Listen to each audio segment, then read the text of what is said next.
All right, everybody, sitting here looking super shiny, so different. This Roadster has definitely been a crowd stopper, to say the least.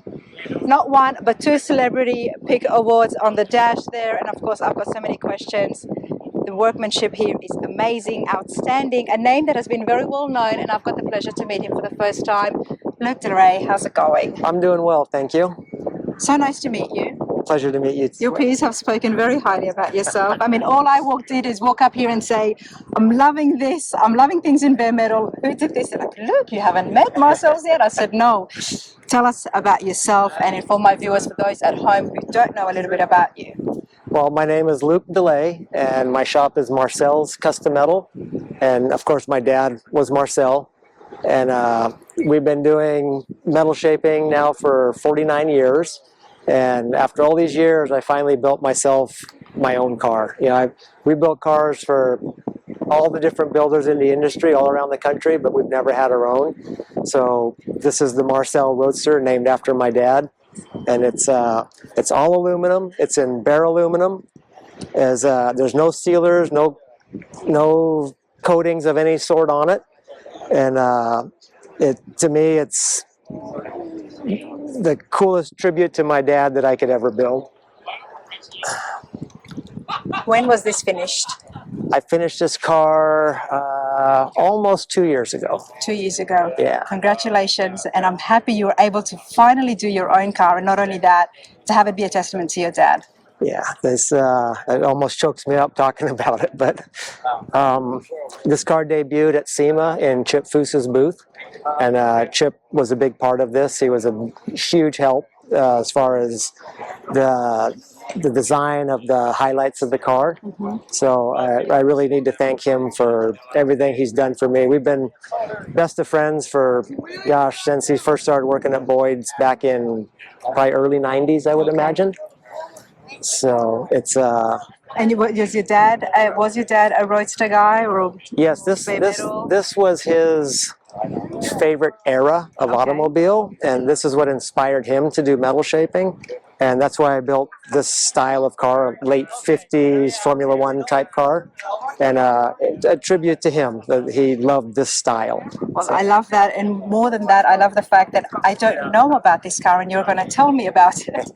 So I was going to ask you, where is it inspired from? So Formula One. Yes, the late 50s, the Maseratis, the Ferraris, the Aston Martin, the Jaguar and Mercedes, and it's not a copy of any, but you can see highlights of all of those cars in this. But it's one of a kind. It's one of one, yes. One of one, which is why it's drawing so many people to it today. And I bet you've had so many questions. Metalwork is what you are known for, metal shaping. Yes, I'm not a car builder. I'm a metal shaper. You cannot say that. I mean, well, you're not a car builder, and look what we've got here. Okay, go on. So, for everybody in the industry, I've done the metal part of the car. I don't paint. I don't do upholstery. I don't do mechanical. I strictly do sheet metal. And on this car, I did quite a bit myself because it was for myself. But I know to never do that again. I'm going to stick with what I know how to do. So, how long did it take you? This car took 3.5 years. 3.5 years. Okay. And what is some of the modern day technology that you used? Well, it's got a late model LS3 motor in it, and I can show that to you. I would love to see it. And it's got the Borla induction on it. And then Mike Curtis made me the valve covers to hide the coil packs.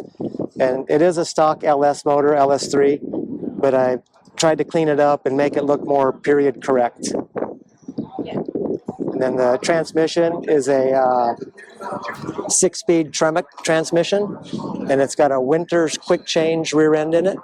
It's got the inboard brakes like the old Jags had, and then it's got 4-wheel disc brakes. All independent suspension.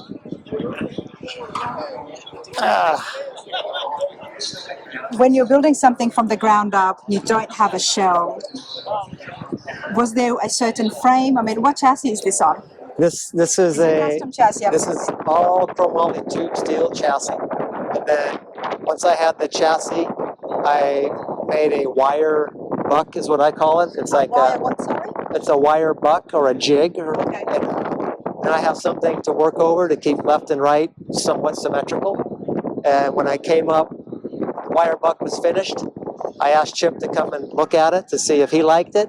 We made a few minor changes that he recommended, and then I started forming all the sheet metal. It's so interesting that, you know, recently on the channel we've been looking at 3D scanning and all the CNC machines that have been used.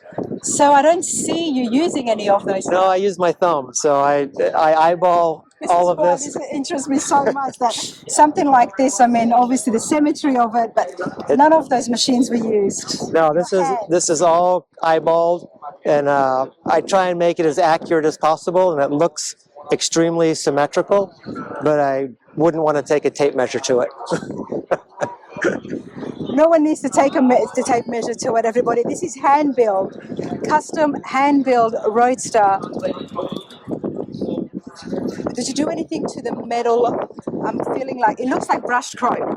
Yeah, it's the whole idea was to make the metal look like it's like my metal did before it started. You know, nice and clean with no scratches. And I had a lot of help from a really good friend of mine, Squeak White.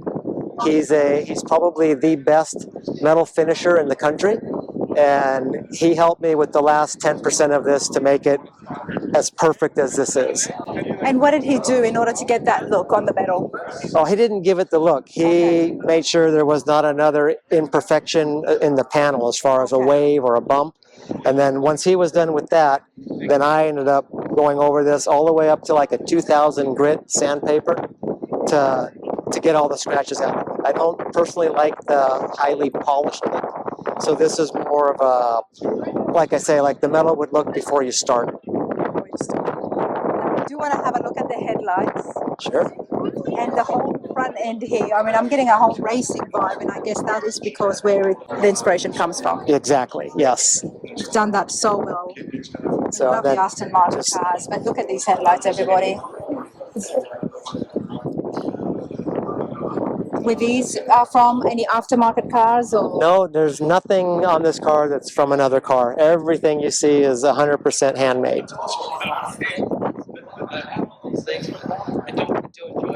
I had the grill built, and I was having trouble coming up with how the side vent should look. And again, Chip came to the rescue, and he drew this side vent with a Sharpie right on the side of my car. And, you can just imagine him doing that, right? And this is what needs to happen. Look at this.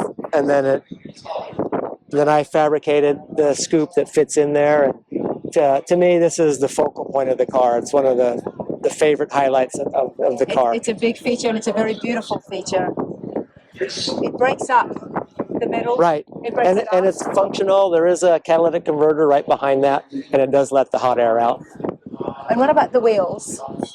The wheels are an aftermarket wheel. They're just, again, Chip would want to make an amazingly beautiful wheel, but I'm just trying to show off my metalwork, and I don't want the wheel to take away from my metalwork. So this wheel just kind of looks period correct, but it doesn't draw too much attention to it. Tell me a little bit about metalworking yourself. How did that come about to be such a passion and so successful for you? Well, that temporary job you get when you're 15 years old, this is 49 years later now, and I'm still doing the same thing. Same temporary job. My dad started our business on my 15th birthday, and I've worked with him ever since. So it was my dad, Marcel. But you enjoy it? Yes, most of the time. Okay. So I worked, I have an older brother, Mark, and then my dad, Marcel. The three of us worked together for probably almost 38 years, something like that. Oh, wow. And then my brother retired. He went on to a different venture. And then me and Dad still worked together until he passed. So, and he's been gone, 6 years now. And terribly sorry for you. Yeah, and they're tough footprints to fill, if you know what I mean. It's I miss him every day. So this again, something now that you can always look at and hopefully smile to your face. Again, this is a tribute to him. That's why I call it the Marcel Roadster. The Marcel Roadster. Yeah. It's beautiful. And I do like the mesh. I'm going to call it a mesh. Can I call it a mesh? Yeah, it's just a screen to keep the big rocks out of the intake. but just the way it's been done, the curves, I can't find the words, everybody. All right, let's go have a look here inside now. Very bare. Oh yeah, it's done just like a race car would be. And that's the roll cage, a full body roll cage, I'm guessing. And it's the chassis itself. And it's the chassis yeah. too. Okay. Can we open this? Sure. So is the chassis connected? Oh, it is too. Yeah, this is all welded together, chromoly tube, and that's the structure of the car. And then all my aluminum panels, they just go along for the ride. The chromoly tube, is this what they all look like? No, this is, the Scarab was very similar to this.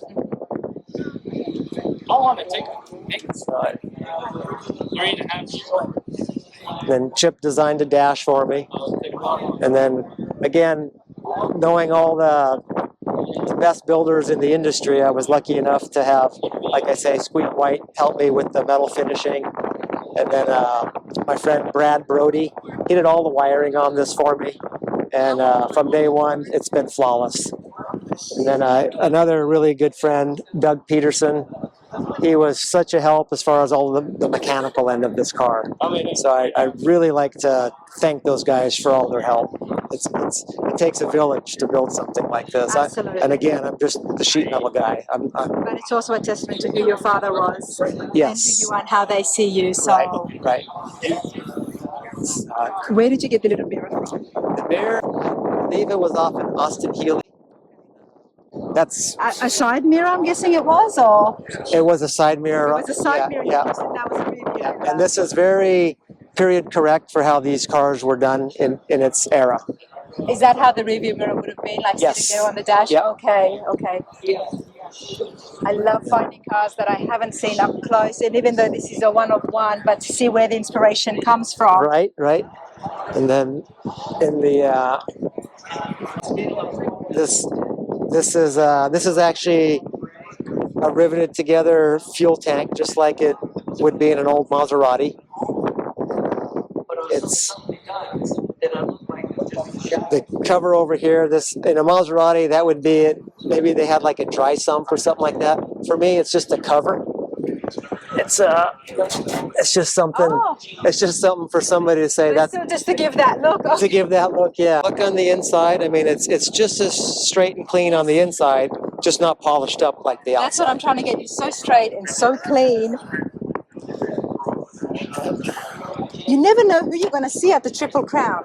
You know, honestly, this is truly an amazing show. I mean, Bobby and Gary, I'm so thankful that they kicked me in the butt to get me off the couch to come out here. So I'm glad they did. I'm glad they did. I would love to come out and check out Marcel's Custom Metal, see you at work. That I would love to see, because I mean, I'm loving bare metal these days, everybody, and there is so much skill involved. I mean, here in the top 30, 2 celebrity picks. The awards will be happening soon. They'll probably be in a separate video, so keep an eye out for that. Luke, what are you working on now? I'm working on healing up. I broke my arm pretty bad a few months back. And through work, was it? Or? No, I have a hobby of racing dirt bikes on the weekend, and I ran out of talent. So I'm trying to get healed up from that, and then I have really 2 amazing projects in the works. So I can't wait to get back on those. When can we expect the next project from you? They're in the early stages, so I would say the first one probably wouldn't be finished for maybe a year. Okay. And that would just be my part of it. And then the other one would follow by maybe 6 months. So, and I'm just a one-man shop. It's just me, and my wife over here is my helper, and she. Let's go over and say hello. She helps me rolling these panels with the English wheel. She helps. Come over here, please, Ingo. No, yes, you will. Come on over here. My windblown hair. Nobody has more windblown hair than me today, so you're fine. Yeah. How are you, Ingo? Good, how are you? Yeah, this is my wife, Inger. And she helps me on the English wheel. You know, the panels get too big for me to do by myself, and then again, when you start welding these panels together and they start getting too big, she knows how to guide and position them so I can get them welded together. It's hard work. They're not It's light, and to be holding it in that one position when you're working something, especially on the English wheel, it's a lot of work. over time, when you're there for 2 hours or so, it starts Exactly. wearing on your shoulders. And You're a So- very good wife. You're very lucky, mate. I am very lucky. She takes very good care of me. One-man shop, you're involved as well. Do you enjoy it? I mean, obviously, you're into classic cars. I actually do. I mean, I'm an active person. I like to be doing something. So yeah, I do enjoy helping and seeing the process. I love that. The fact that you're involved. Anytime I see that the spouse is involved, you need to be here right alongside us in the interview. So Yeah, see? you have to be, absolutely. All right. You too. Thank you so much. Thank you. This is beautiful. Congratulations again, and good luck for the rest of the afternoon. I've had an awesome time. I hope to speak to you later this afternoon. I'm sure you will. Thanks, guys. Thank you.